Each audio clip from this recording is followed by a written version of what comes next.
Thanks for being here. Subscribe to Cheating Stories Best, so you don't miss new stories. An ordinary stranger's look at his wife or a great lover. Today's story has a similar plot. Enjoy watching it.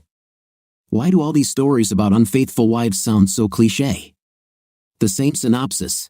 I came home early, found an email, caught her with her lover at the office Christmas party, happened to drive by the motel and saw her car in front of her room.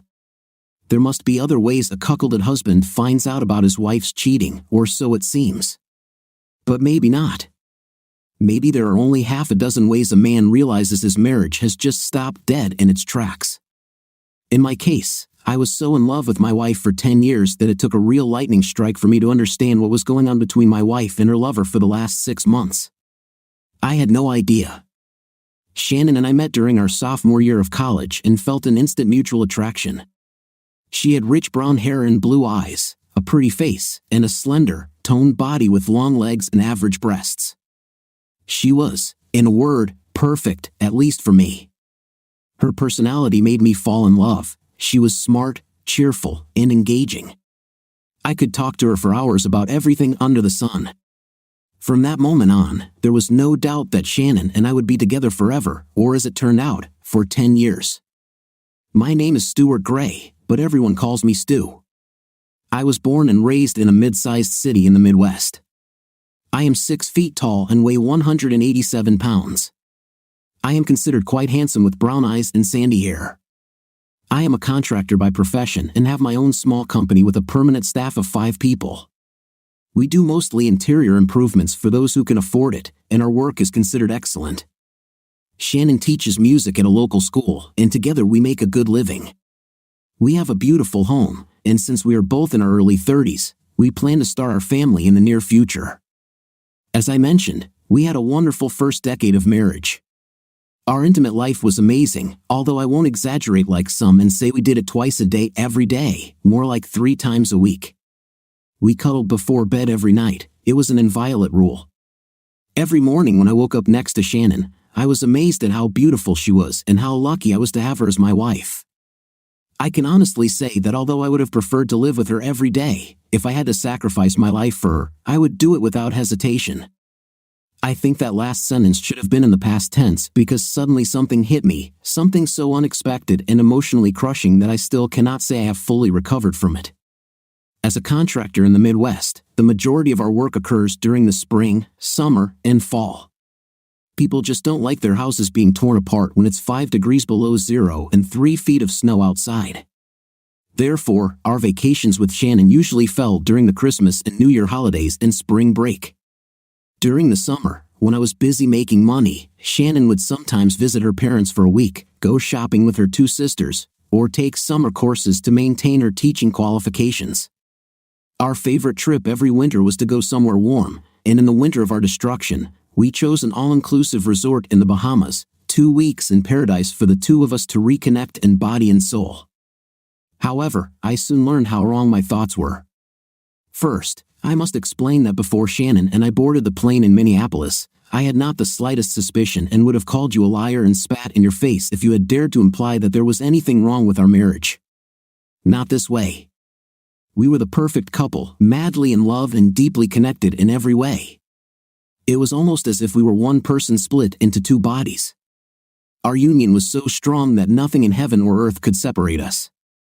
I think I simply forgot that hell existed, and although I didn't know it at the time, I was teetering on the edge, ready to fall into the molten abyss. I got my first hint that something was wrong at the security checkpoint at Minneapolis-St. Paul International Airport. The line was long, with many people trying to trade the bitter cold for the tropical warmth. As Shannon and I stood in line to go through the scanners, I noticed a man in the next line giving Shannon glances. It wasn't unusual. My wife is attractive, and men often give her slightly lustful looks. But this look was different, as if he was trying to get her attention. I wanted to know more and pretended to look at my boarding pass while watching the man out of the corner of my eye. His glances in her direction were furtive, and then I noticed her quick glance in response and a subtle wave of her hand, as if saying, "Not now." He smiled and nodded, and I almost threw up my breakfast. I was stunned. Then I realized that they knew each other. How well, I wasn't sure, but the knowledge raised all sorts of warning signs. As we continued through security, I watched them closely, but there were no further attempts at contact on their part. I became very quiet, but for some reason, Shannon did not notice this. Apparently, her thoughts were occupied with something else. I hoped that this man, whoever he was, would not be on our plane. But when we sat down and took our seats, I saw that I was mistaken. He was sitting in an aisle seat 15 rows in front of us. Another thing that struck me as odd was that Shannon decided to sit in the aisle seat in our row. This had never happened before. She always wanted to sit by the window.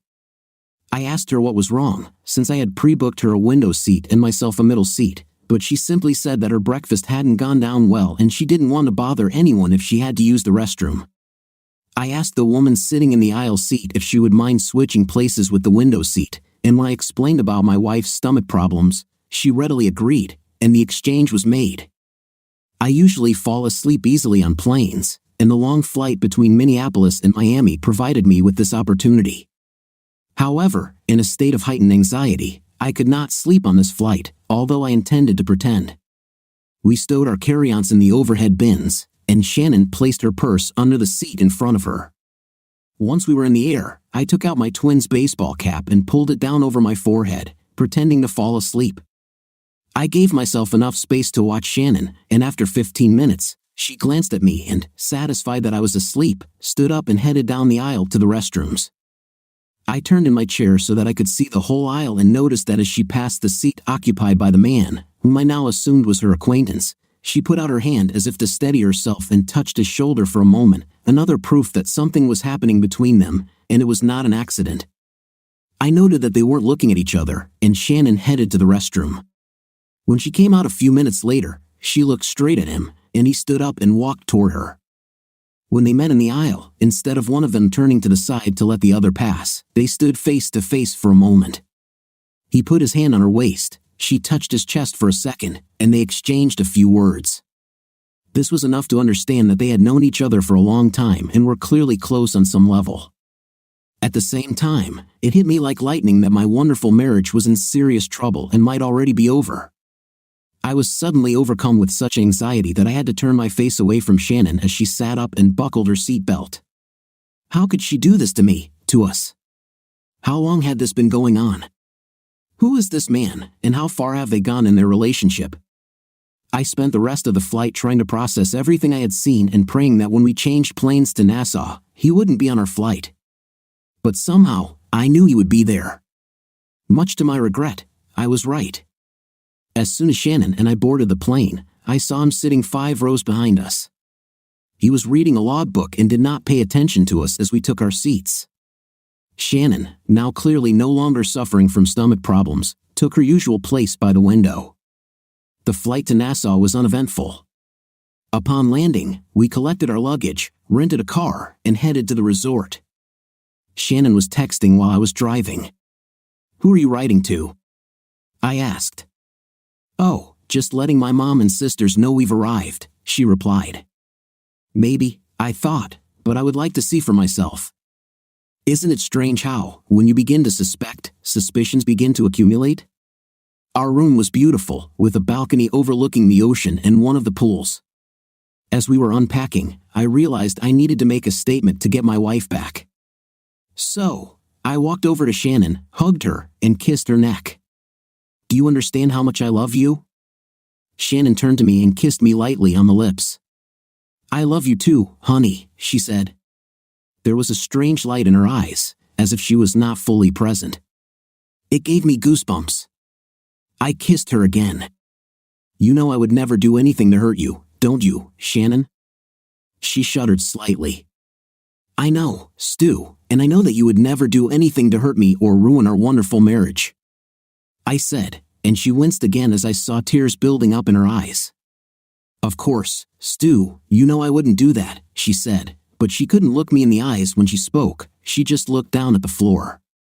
Then I realized that I had probably lost the fight, if I hadn't already.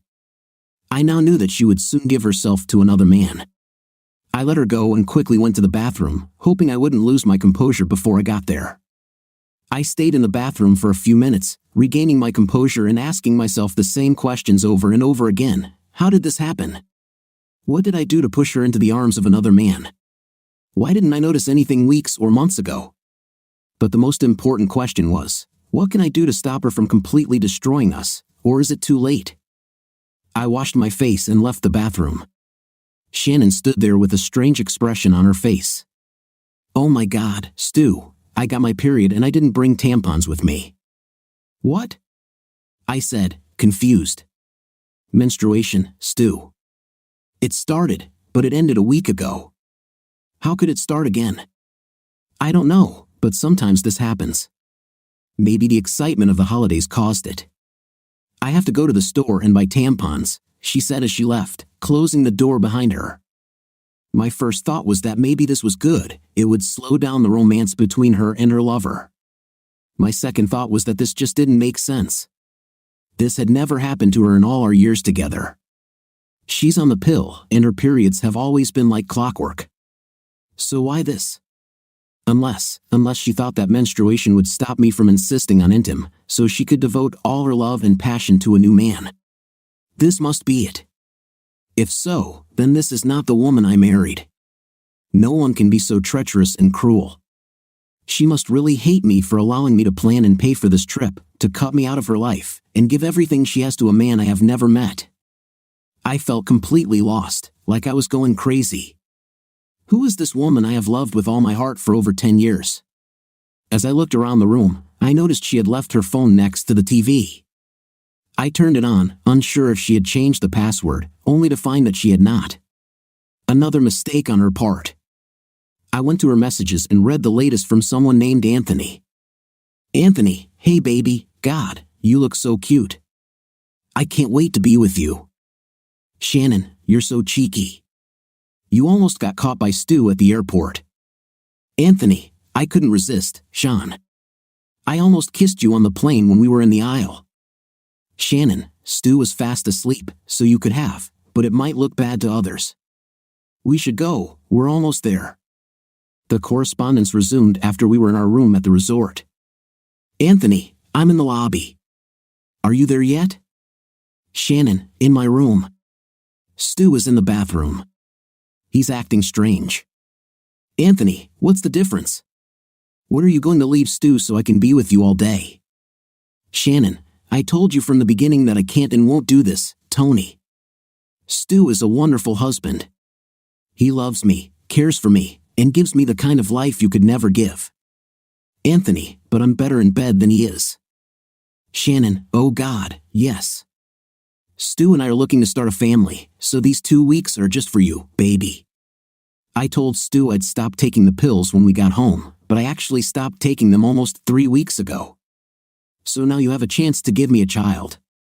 If you can do this in the next 2 weeks, we'll create a baby that Stu will raise, thinking it's his. Anthony, you're so Sean, but I love it. I'll make a baby in your belly. Shannon, God, you're turning me on. I can't wait to feel you inside me. Anthony, what about Stu? How do you know he won't get ahead of me in these 2 weeks? Shannon, because he's not going to have a night with me, stupid. I'll tell him I'm on my period again, and oddly enough, it will continue throughout the holiday. LOL. Anthony, are you sure he'll believe it? Shannon, of course, he loves me and knows that I would never lie to him.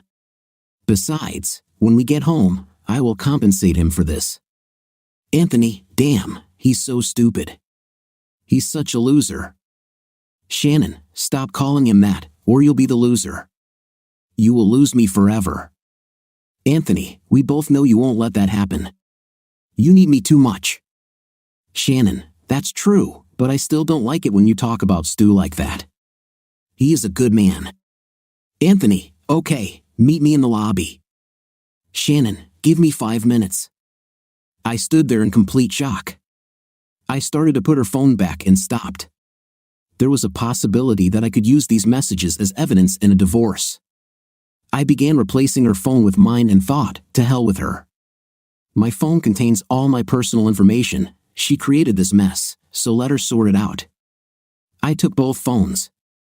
I didn't think it would take her long to realize her phone was missing, but by then, I'd be gone. I could feel the bile rising in my throat, triggering my gag reflex.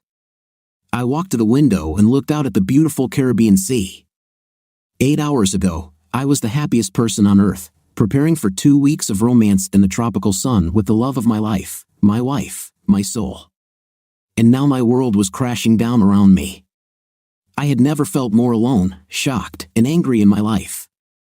I wanted to hurt them, to destroy them for making a pathetic fool out of me. Luckily, the rational part of my brain gradually took over. Divorce was inevitable. There was no way to stay with the cheating woman who was once my loving wife. I wanted more. I wanted revenge. Looking out the window, I accidentally glanced at the pool and saw them there. Anthony lowered his hands and caressed Shannon's buttocks, and she raised her right leg and pressed herself against his thigh. I felt sick, but I took a deep breath and picked up the video camera I had bought specifically for this trip but now used to record their actions. I thought that while Shannon was unpacking, she didn't bother to look out the window of our room, otherwise, she would have noticed that the pool was clearly visible. The camera had decent magnification, so I was able to get good close-ups of them tongue-kissing. I felt sick watching it, but I knew I would use it against them later. I needed a plan quickly, but my stomach was in cramps and my brain was in a daze. Then it occurred to me, how is she going to spend time with her lover if I was nearby? They must have a plan to somehow distract me while they have intimate. Thinking about it, I realized it was simple. Shannon wants 2 weeks with her lover, Anthony, so she can give him a baby, and I want revenge. So why not take it now instead of waiting and ruining their plans? First, I needed to figure out how they were going to distract me. As I continued recording, I saw them kiss again. Shannon quickly turned around and walked away. She would be back in our room any minute, and I needed to pull myself together. I went to the bathroom and turned on the shower to try to relax. If she asked, I'd tell her it helps me relax after a flight and I wanted to get rid of the airplane smell. 5 minutes later, I heard the door to our room open and close. "I'm back," she called. "I bought us water and tampons." "Great," I said. "I'll be out of the shower in a minute." Why did she need water? The resort provides water bottles in all rooms. Then it dawned on me, she's going to put me to sleep. It must be. My brain was now feverishly figuring out how to deal with this. If I don't drink the water she brought, she'll get suspicious. If I drink it and she turns out to have put sleeping pills in it, I will pass out and she and her lover will be together. What to do? I turned off the shower and dried myself slowly, feverishly wondering what to do. Then Shannon knocked on the door. "Are you okay? You've been in there for a long time." Her voice sounded worried. I wondered if she was worried about me or about being late for the date. My anger began to rise again, but I held it in, opened the door, and saw her standing by the bed with a bottle of water in her hand. She handed me another already opened bottle. "We need to maintain water balance with this climate," she said as she looked into my eyes and then quickly turned away. I took the bottle and pretended to take a long swig. As I turned towards the bathroom, I quickly and quietly spat the water into the sink and emptied the bottle. Taking one of the bottles of water from the bathroom counter, I filled the empty bottle Shannon had given me. After leaving the bathroom, I continued to drink my water.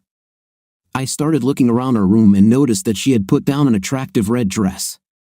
"Is this what you're going to wear to dinner? It seems like a waste if we can't have a night. You know how much this dress turns me on." As I said this, I knew she was dressing for him, not for me. "Well, I brought it, so I might as well wear it," she smiled. "Aren't you tired after all this traveling? You must be exhausted." Bingo, I thought. She actually put something in my water. But how can I beat this? I needed more proof of their affair, so I pretended to feel tired. I took another sip of water, then let my eyes close slightly as if I was sleepy. In fact, I felt like I had drunk several cans of Red Bull. My heart was beating wildly in my chest, and I did my best to look sleepy. Now that you mention it, I'm actually a little tired. "What time do we need to be ready for dinner?" I asked lazily. "They start serving in a couple of hours. Why don't you lie down and get some rest?" "I'll wake you up when it's time to get ready," she said with such sincerity that I almost believed her. I yawned. "Okay, honey. I really need a rest. Just don't let me sleep too long." I want to spend as much time as possible with you. I love you so much. I saw her flinch as if I had hit a nerve.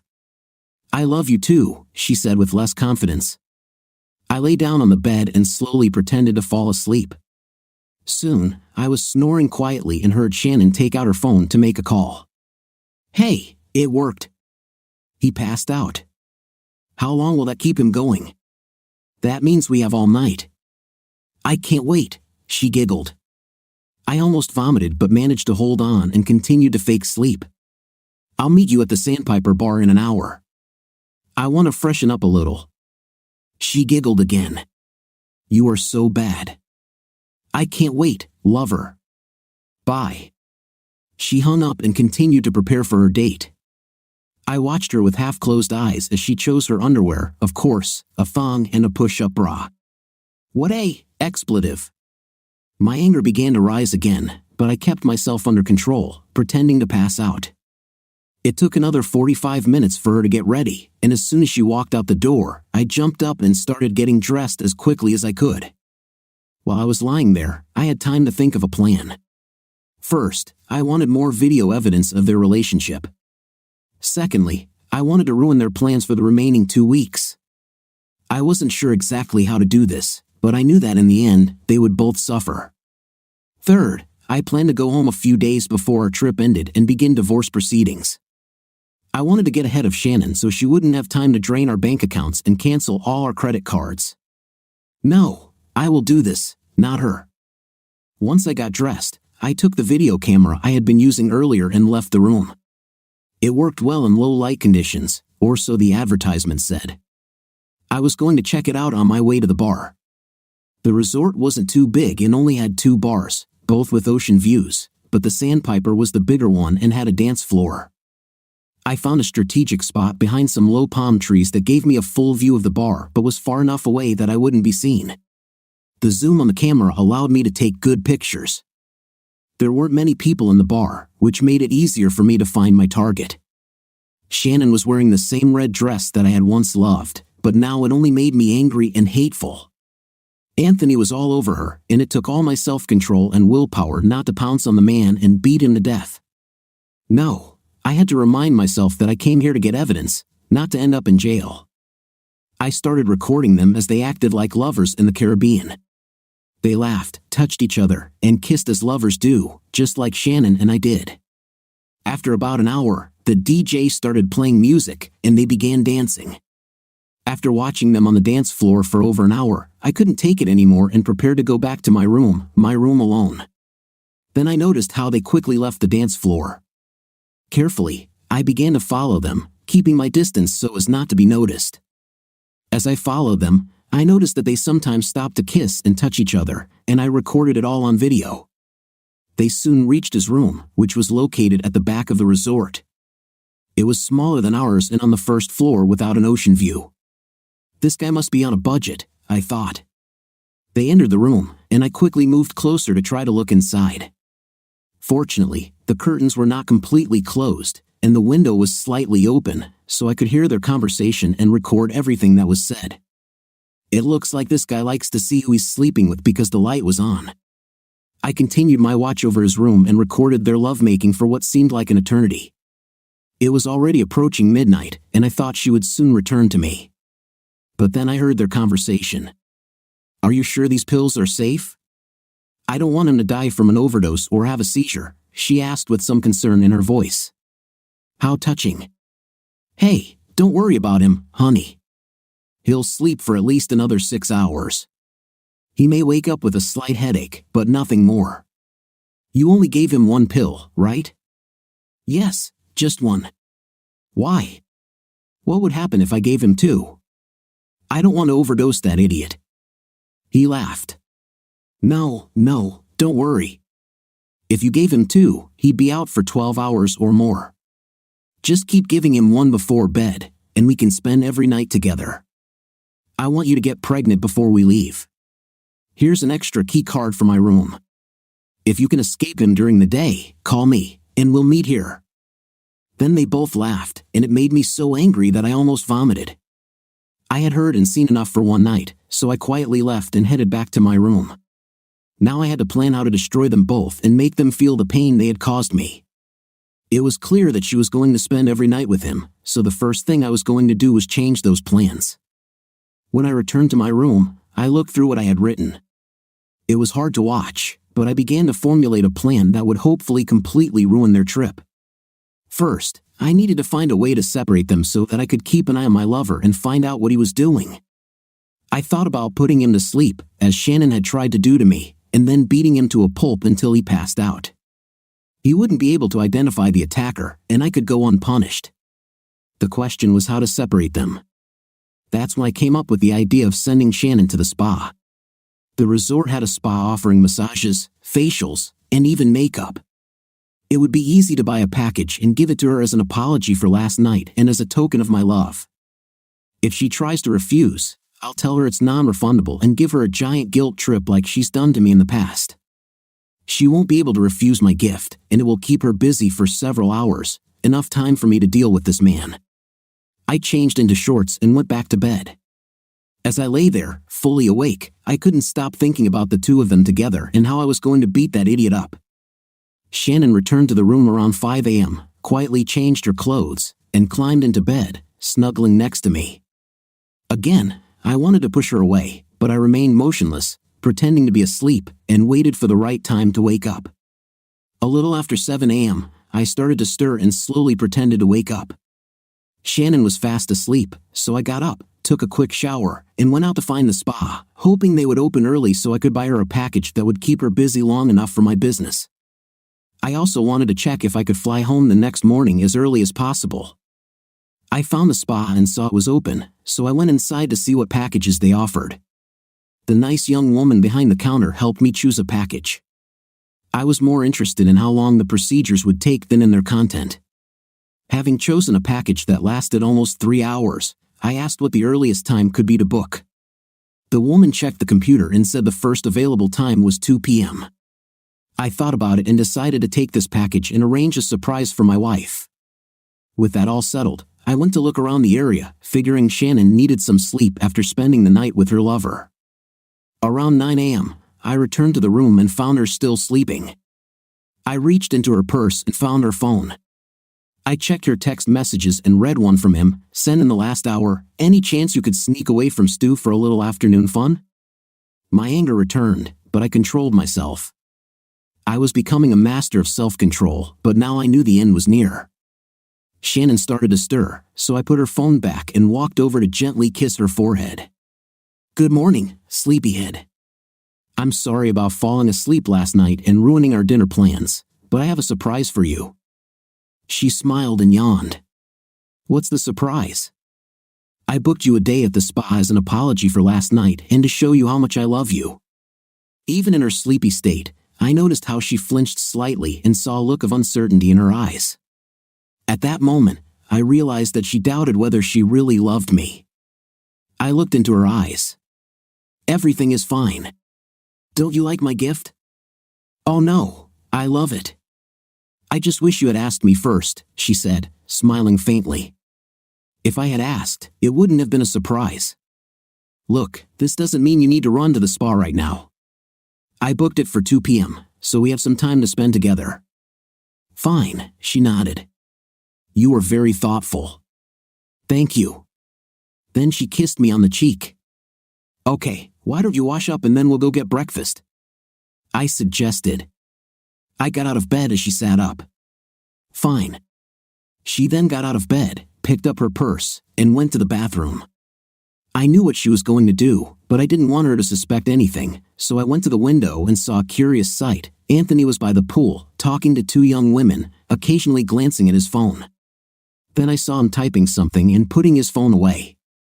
She must have told him about my surprise, but he didn't seem too upset. His attention soon returned to the 2 women, who appeared to be laughing at something one of them had said. He then made a gesture with his hand, and the 3 of them walked out of my sight. It occurred to me that maybe Anthony was making alternative plans in case Shannon couldn't escape for the afternoon fun. This might be useful. About an hour later, Shannon and I stood at the breakfast buffet, filling our plates. While I was filling my plate, she just took some fruit and coffee. "Aren't you hungry, honey?" Is it because of your period? I asked. Yeah, it's probably because of that. I really don't want to eat, she said, distracted. I couldn't help but wonder what Anthony said in his message because it was clearly bothering her. Well, it didn't really matter. My plans seemed to be working on them, or at least on her. After breakfast, we decided to walk along the beach and look at the ocean. I took my camera with me and photographed the beach, palm trees, and Shannon. She smiled politely as I made comments about how beautiful she was and what a wonderful mother she would be. Again, I noticed that shudder, that look of uncertainty and guilt on her face. What happened, honey? Are you okay? I knew her guilt was beginning to gnaw at her. No, I'm fine, just a little tired. Do you mind if I go back to the room to take a short nap before visiting the spa? Sure, no problem. I know it's not very nice to be on vacation and have your period at the same time. Go lie down, and I'll come back to the room after your spa session. I'm sure it will do you good. She turned and walked back to the resort without even kissing me goodbye. Well, I'll give her a kick before it's over. Now I had to find Anthony and make him pay. As I continued my walk along the beach, lost in my thoughts, I noticed two couples walking towards me. I recognized the women. They were the same ones who had been talking to Anthony by the pool that morning, and now they were with two very large guys who looked like Vikings. As I got closer, I began to hear them talking. Well, honey, don't be like that. You knew Dave and I wanted to go fishing, and there were 2 spots available. We'll be back before dinner. Yeah, sure, just like you guys go off to do whatever you want while we're stuck here at the hotel. Honey, there are a lot of things to do here. Go to town, go shopping, sunbathe by the pool or on the beach. Heck, you can even use the gym they have here. Are you saying that I'm fat? No, honey, that's not what I meant. There's just a lot to do here, that's all. I knew it was a losing argument for him as they passed me on their way back to the resort, but he continued to convince her to no avail. After wandering around the beach for a bit, I decided to go back and find out what my lover was doing. I was afraid Shannon might have missed her spa session and was with him, but if that was the case, maybe I could make another video. I wandered around the resort for over an hour and finally found myself in front of his room. Voices could be heard from inside, but not Shannon's. I quietly prepared my camera and moved closer to the window. It was risky because it was daytime and many people could pass by. I decided to install the camera on the windowsill, pointing it inside, and leave it to record. After setting up the camera, I walked down the path and found a place where I could watch the door and see who was coming out. Time passed slowly, but my patience was rewarded. The 2 women I saw with Anthony in the morning at the pool and then again at the beach with those guys came out of his room. They smiled and giggled as if they knew some secret. As soon as they left, I grabbed my camera and walked back to my room. Shannon wouldn't be back from the spa for another hour, so I had time to review what I had recorded. Back in the room, I connected my camera to my laptop and began downloading all the videos I had taken since we arrived. Most of it was with Shannon and that man, but then I watched what I had just recorded when the 2 girls were in his room. It looked like they found something to do while their boyfriends were offshore fishing. Anthony convinced them to give him a threesome. That's when another idea came to me. If everything worked out, I'd be home while Shannon was here trying to figure out what the hell happened. I knew she would probably try to put me to sleep again that night, so I would repeat my game and pretend to pass out. Then, with luck, they'd meet at a bar to dance and drink before heading back to his room. If I could slip one of those pills into their drinks at the end of the night at the bar, they'd pass out as soon as they got to his room, or even before. Everything had to be done at the perfect time, but in life, things rarely go according to plan. The second part of my plan was to make a DVD copy of Anthony's latest adventures. I had to admit I was a little jealous of the idiot for managing to convince 2 very beautiful women to have an intimate with him together. I made the DVDs and copied 2 of his day's adventures. Now I needed to find out what rooms these girls and their boyfriends were staying in. I also made a copy of all the videos I had taken since our arrival onto another DVD so I could have evidence. I went to the front desk and sent the disc to my brother Frank with a note asking him not to look at it or tell anyone that I had sent it. This was in case my plan failed or Shannon and Anthony realized what I was up to and wanted to physically harm me. If I got killed, this disc sent to my brother would show the police who was behind it. After checking the time, I realized that Shannon would be finishing up at the spa soon, so I decided to take a quick walk around the resort and try to figure out which rooms the two women and their boyfriends were staying in. I was sure their boyfriends would be interested to know what their girlfriends did while they were fishing. Soon, I saw those two women rising from the pool with towels in their hands. I followed them, and they were clearly heading towards their rooms. I soon saw them enter two rooms next to each other. This solved one part of my plan. Now, if everything goes according to plan and Shannon and Anthony repeat their scenario from last night, I could completely ruin the rest of their trip. Tomorrow morning, I returned to my room and called the airline to find out the earliest flight I could take the next morning. The best option was a 10 a.m. flight, which was later than I had hoped, but I booked it anyway. I then went to the front desk and informed them that my wife and I had to leave the next day due to a family emergency at home, and that we would be checking out at 8 a.m. They expressed sympathy and wished me luck. I thanked them and returned to the room. Now, I was determined to carry out my plan, come what may. If something went wrong, I would still take the plane in the morning and be home before Shannon. At least I would be able to give her a little chaos before she got back.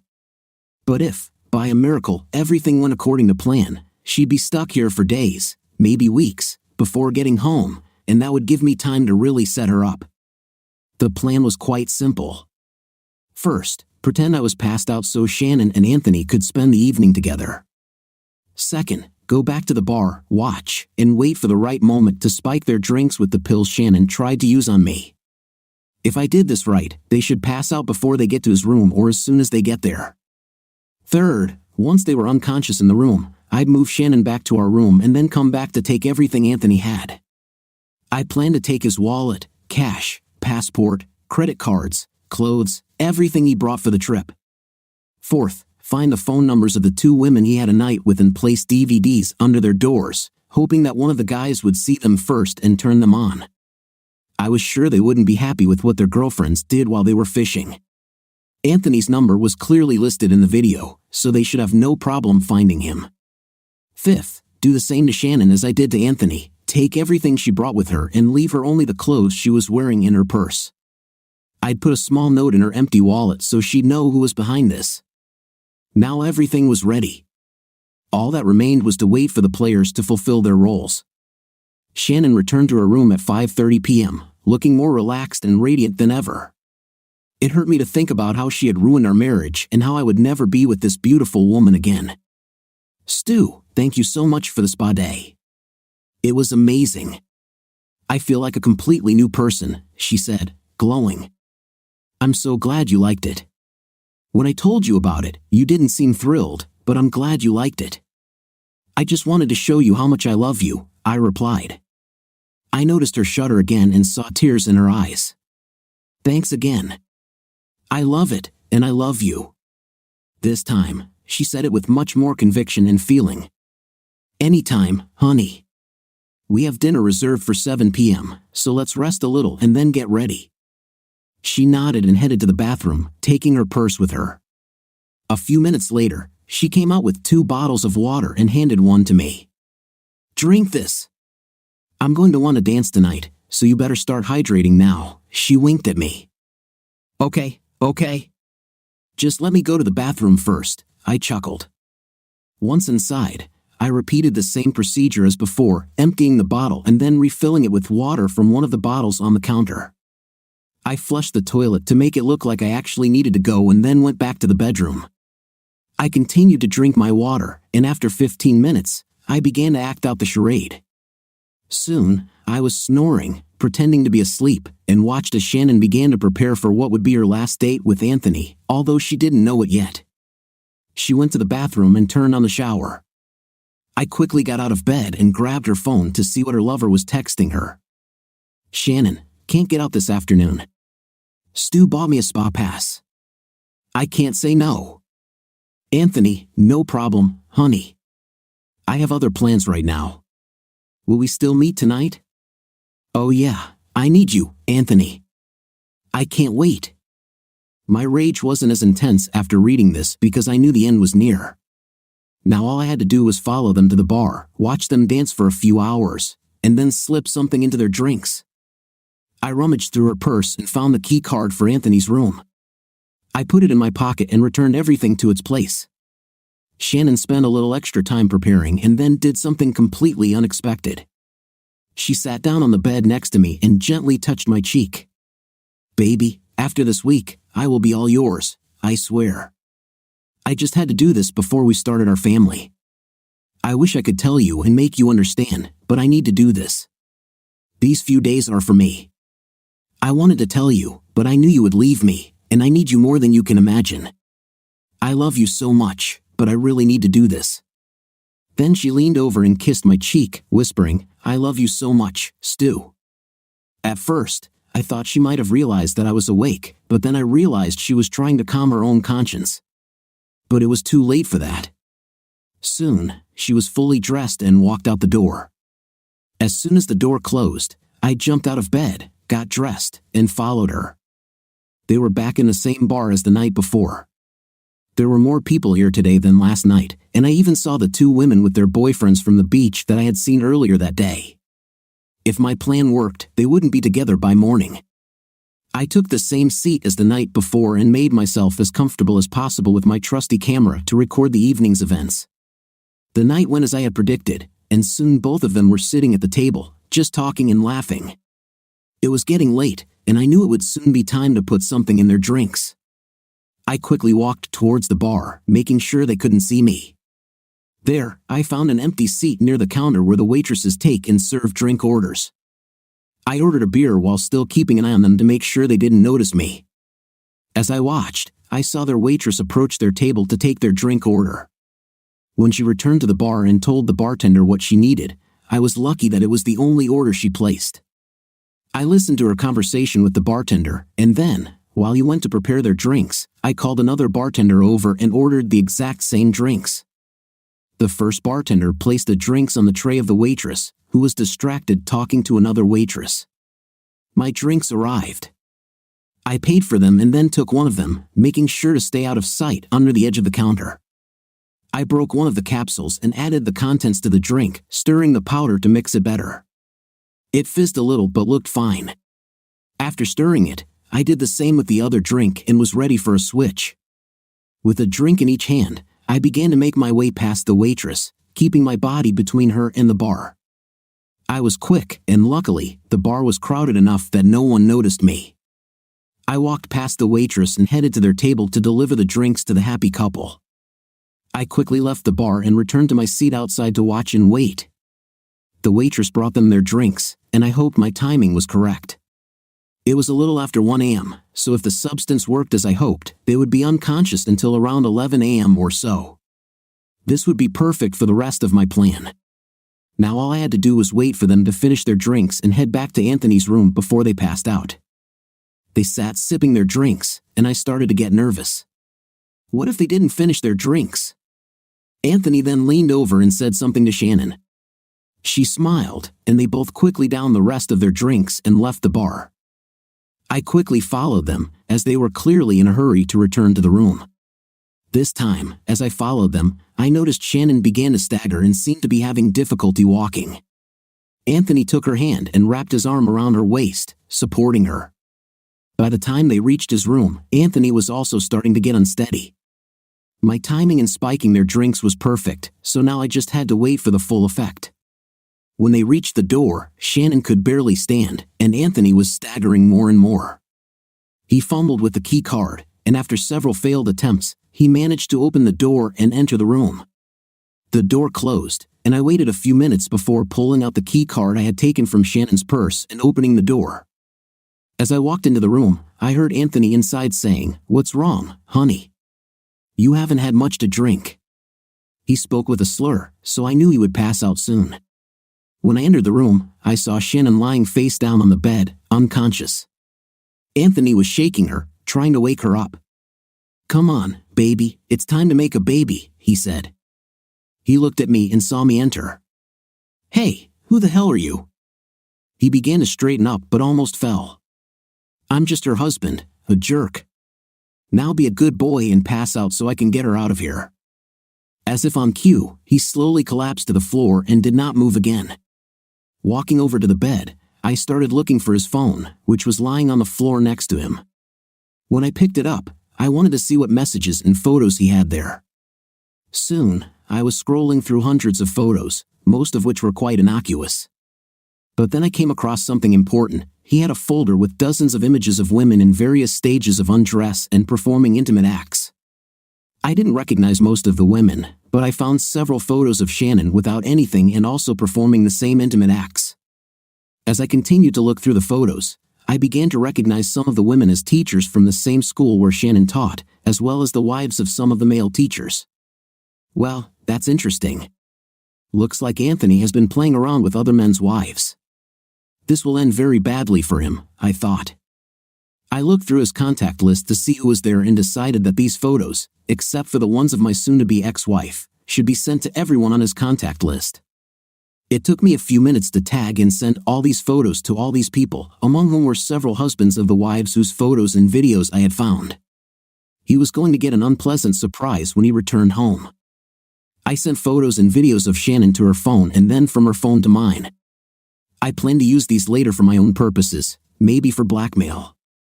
After turning off his phone, I began to collect all his things, clothes, toiletries, and other items he had brought with him, just throwing them casually into his suitcase. I also checked his pockets and took all his cash, his wallet, credit cards, driver's license, and passport. I knew that without a passport, it would be very difficult for him to leave the island. When I finished packing his suitcase, I turned my attention to Shannon. She was still face down on the bed, with one leg dangling over the edge. I carefully turned her onto her back, then picked her up and carried her back to our room. After placing her on her bed, I returned to Anthony's room to collect all his belongings. I kept his phone, wallet, and cash because I felt I deserved some kind of compensation for all this. As I walked through his room, I wanted to make sure he didn't have anything left to take with him. I even took his shoes and, on the way to my room, I found the resort dumpster and threw his suitcase and shoes in there, covering them with trash so they wouldn't be found.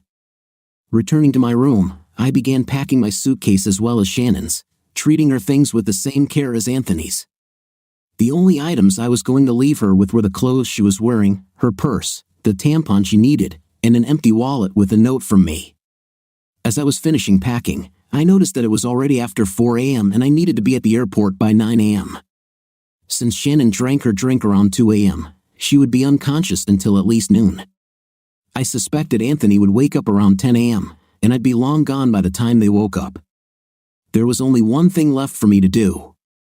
After leaving the room, I took the 2 DVR discs I had created earlier and went straight to the rooms of the 2 women and their boyfriends I had seen with Anthony yesterday. Very quietly and quickly, I placed a disc under each door and then returned to my room. There, I looked at Shannon sleeping peacefully on the bed and felt great grief and sadness. I had been so looking forward to starting a family with her, but I couldn't forgive her. I walked around the room to make sure I had everything packed, then grabbed Shannon's suitcase and headed back to the same dumpster where I'd thrown Anthony's things, adding her suitcase to it. Returning to the room, I checked her purse to make sure it was empty and that there was no money, credit cards, or passport in it. I wanted to ensure that it would be as difficult for her to return home as it was for Anthony. Sitting down in one of the 2 chairs in the room, I was exhausted but thought about what I should do next when I got home. The first step would be to withdraw all the money from our joint bank accounts, pay off, then cancel all our credit cards. Next, I would pack all my things and move out of our house. I was sure I would need to find a storage unit to store everything, but I didn't care. I just wanted to leave our house and this fictitious marriage. Before I knew it, I dozed off, and when I woke up, it was almost 7 a.m. Rising with difficulty from the chair where I had slept, I went to the bed, looked at Shannon one last time with sadness, then carefully picked her up and carried her out of the room. I took her to the pool and left her on one of the sun loungers. Since I was about to check out, I didn't want her to be in the room when housekeeping arrived to prepare it for the next guests. Returning to my room, I grabbed my bags and looked around one last time to make sure I had everything I needed before leaving. I still had Anthony's phone, but then I got an idea. Returning to the pool, I picked up Shannon's phone and started sending all the photos and videos to everyone on her contact list, except for a few. She had several nephews and nieces who were too young to see this, but I was sure her mother, father, sisters, and colleagues would find it interesting. I went to the reception and asked for a piece of tape.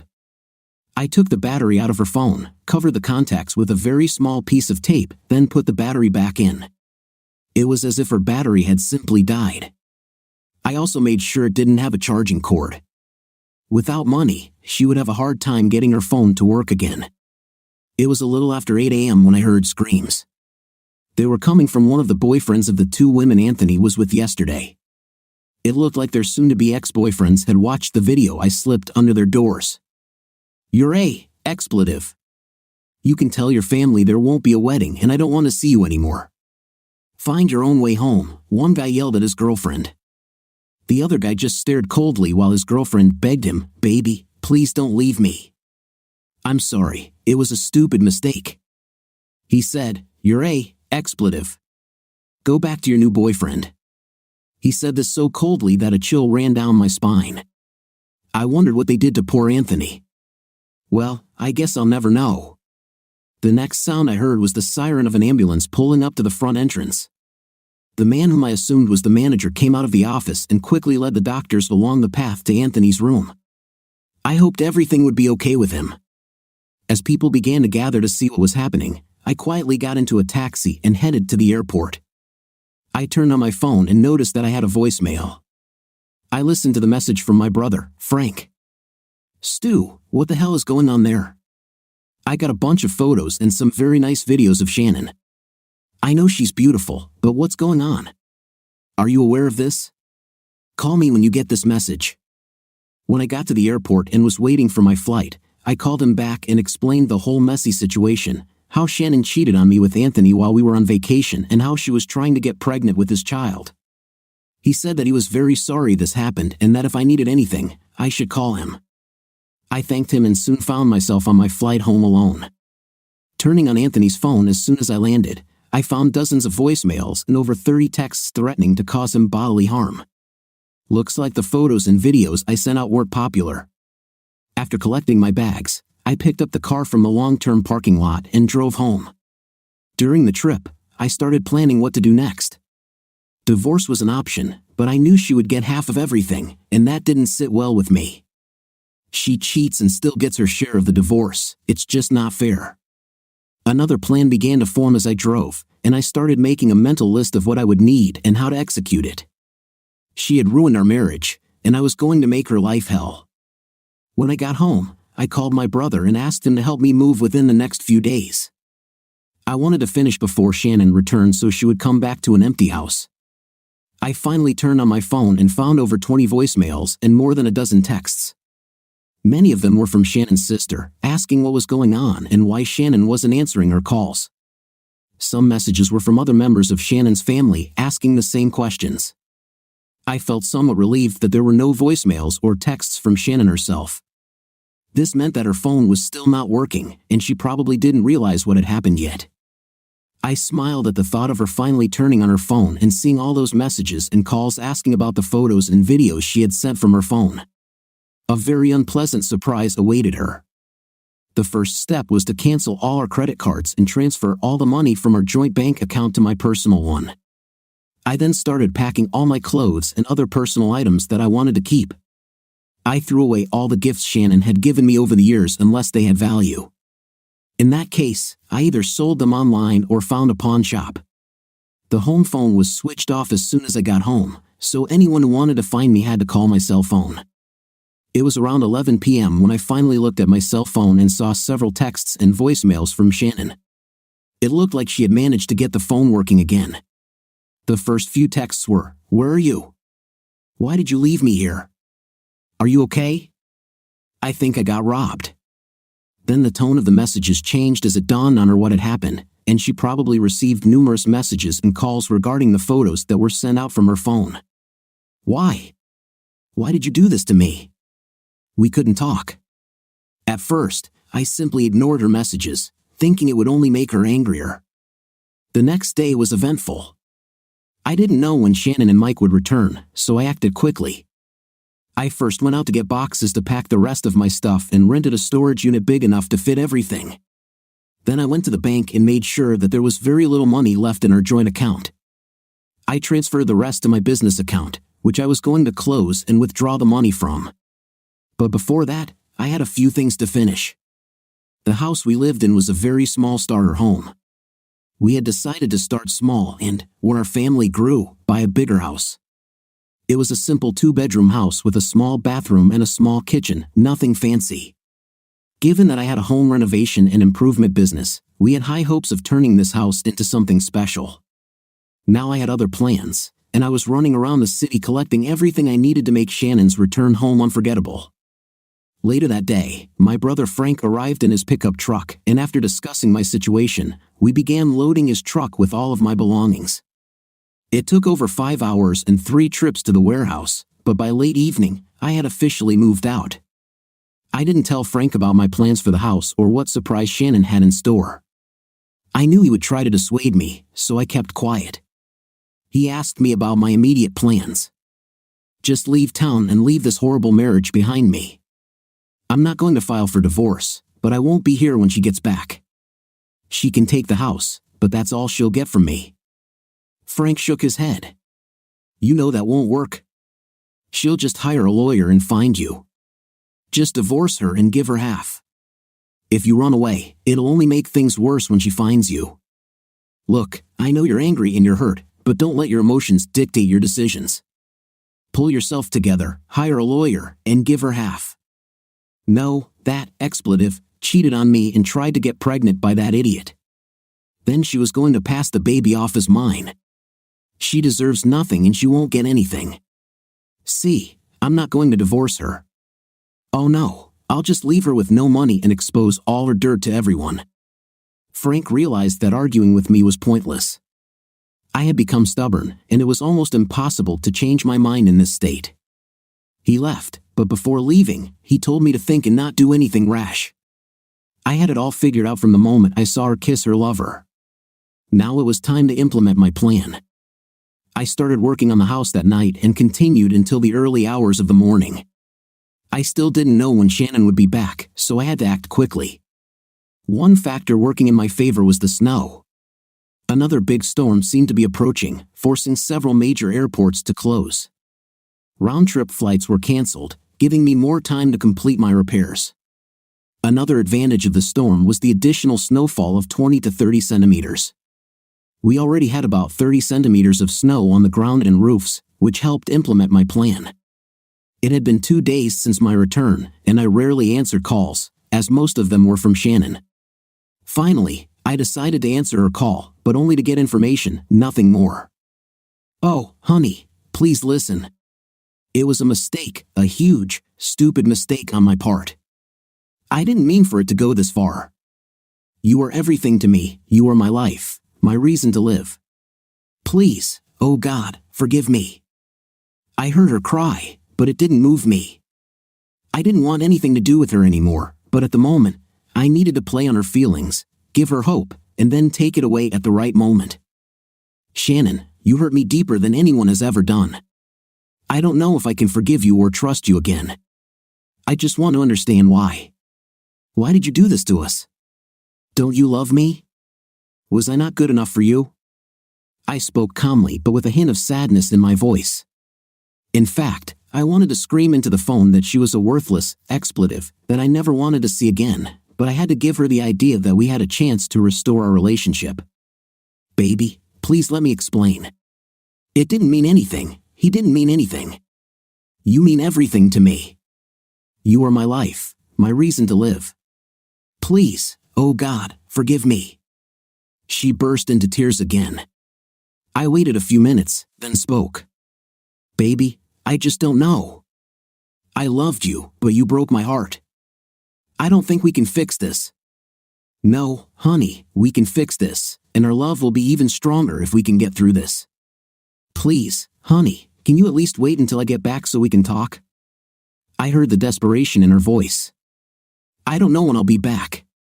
Well, there's a problem. I don't have a passport or a plane ticket. My sister is in the process of transferring money to me since all my credit cards were stolen. Oh, by the way, don't forget to call the credit card companies and cancel my cards ASAP. It was amazing how she switched from asking for forgiveness to demanding that her credit cards be canceled. What a expletive she is. Okay, I'll do it right away. So, you don't know when you'll be back? I think in a few days. I talked to the U.S. consulate here, and they are issuing me a new passport. Well, call me when you're ready to leave. Okay, I'll call. Stu, yes, I love you. See you when you get back. I hung up. So, she won't be back for a few more days. Great. This would give me enough time to complete my home improvements and do a few more things to start my new life without her. The next day, Frank called to see how I was doing and invited me to dinner. I agreed, as I hadn't eaten homemade food in over a week. I was living on pizza and Chinese food. After talking to Frank, I assured him that I wasn't going to do anything rash. Then Shannon called. Hi, honey. I just got the news that I'll be getting a new passport in a couple of days. Now all I need is a plane ticket home. I can be home in a few days, and if I get an early flight, I'll be back home late tonight. Can you meet me at the airport? I really want to talk to you as soon as possible. That's not a good idea, Shannon. You better ask your sister to pick you up and bring you home. We can talk when you get there. I was simply misleading her. By the time she got home, I'd be at least 100 miles away. Okay, honey, I love you, and I know that if you give me a chance, we can get through this. Okay, Stu, yes, of course, we'll talk and see. No promises. I lied, just like she lied to me. I now had a clear idea of when she would return home, which gave me plenty of time to do a few more things to cover my tracks before leaving the city. First, I sold my work truck and bought another one, used but in good condition, registering it in a friend's name. When I had to tell my employees that I was closing the business because of an impending divorce, I was embarrassed to tell them about it at the last minute. But I couldn't leave without explaining what had happened and why. Next, I called an old friend from college who now lives in Colorado. When we graduated, he said I should come and join him in business. He mentioned that with all the winter houses and summer cottages, we would have work all year round. He was glad to hear from me but was shocked by what had happened between me and Shannon, since he knew her back when we were dating and always thought we were the perfect couple. I asked if his job offer was still valid and if he could use a good handyman. He said that he was even busier now that marijuana laws had changed, and his workload had tripled in the last year. He welcomed me to come and work for him. I asked if the work could be unofficial because I didn't want Shannon to know where I was and demand money from me. Everything was ready, all that was left was to leave. Shannon called me several times a day to tell me she loved me and to ask for forgiveness. She also gave daily updates about when she would return home and promised that I would have an unforgettable evening when she got back. The day of her return came. I packed up my new truck, and the house was empty. All that was left belonged to Shannon or were things I didn't care about. I left very early in the morning because I wanted to leave the city unnoticed. I asked my neighbor across the street to do me a favor and record the moment Shannon came home. I told him I would call to let him know what time she would arrive, since I had a surprise for her. He didn't know about our marital problems and happily agreed. Everything was ready when I left town and headed south to my new life without Shannon. It would take at least 2 days to get to my friend's house, and by then, Shannon would already be home. As I drove, I felt less angry and calmer than I had in the past week. Ever since I saw Shannon and Anthony poolside together, I felt like my life had been flushed down the toilet. Now, I was starting to climb out of that swamp of despair. Shannon called around noon to say she would be home around 4 p.m. the next day. She again asked me to meet her at the airport, but I said that I had things to do and that I would be home after her. She could come in herself when she arrived. I then called my neighbor and told him to be ready with a video camera to record the surprise I had planned for my wife. The next day, I was in Colorado and only an hour away from my friend's house when I received a call from Shannon. The house, it just collapsed, probably because of the snow. I just put the key in the lock and turned it when I heard a loud crash and the roof collapsed. "Oh my God, our house is destroyed," she cried. Well, Shannon, don't worry. I'm sure your parents still have your room. As for me, I already have other plans, I said joyfully. What are you saying? Our house is destroyed. "How can you be so happy about this?" she asked, starting to get angry. "Great, my renovation worked just as I planned. I arranged the house so that it would collapse when you opened the door.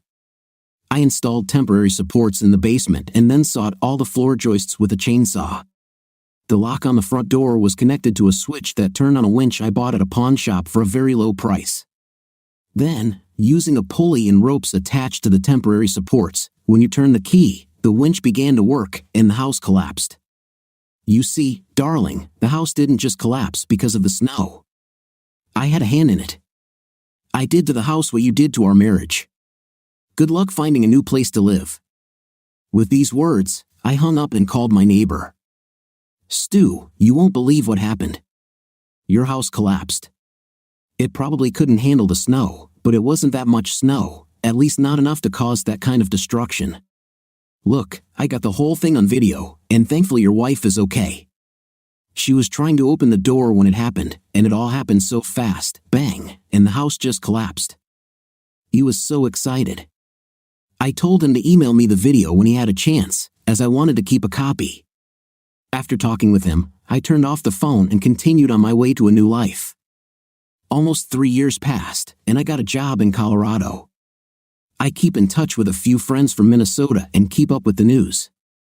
I didn't want to contact the family directly because I was sure they would tell Shannon where I lived. It looks like Shannon got her way and got pregnant with Anthony's baby. For some time, she told everyone that this was my child and that I had run away like a coward, unable to bear the prospect of becoming a father. Even my mother believed her because she wanted a grandson. I contacted a friend, who in turn contacted my brother and asked him to convince Shannon to do a DNA test on the baby. If I were the father, the results would be close to my brother's. If I were not the father, there would be no match. Like an idiot, she agreed. The results showed that I was not the father, and my mother kicked her out of the house, screaming at her to never show up on the doorstep with that idiot again. As for Anthony, it looks like he got beaten up pretty badly by those two guys at the resort and spent over a week in the hospital before he was able to go home. When he finally returned, several more men were waiting for him, more precisely, the ex-husbands of those women whose photographs and videos I had sent to Shannon. Shannon returned to her parents, who were not happy to see her after this whole story. Her father, like many others, abandoned her. She was forced to find work to support herself and her child. Her sister, who had transferred money to her, also stopped communicating after learning about all her infidelity. Shannon was deprived of all connections and support, and she had to start from scratch. She tried to find me, but I stayed under the radar, living under a different name and working unofficially for a friend in Colorado. My life has improved significantly. I found peace and happiness away from Shannon and her betrayal. I met a new woman who became my support and partner. We are building our home and our life together, and I have never looked back. The past is in the past, and I have learned to forgive and forget in order to move forward. Shannon may never know how much she hurt me and that her actions led to the complete destruction of our lives, but I found the strength to live on and build a new, happier life. This is the best form of revenge, to be happy and successful despite everything that happened. What do you think of our story today? It seemed to me that the wife wanted to cheat on her husband from the very beginning of the story, which is what happened, but I felt sorry for the husband who didn't realize what was going on at first. What's your impression? Write in the comments. Until new videos.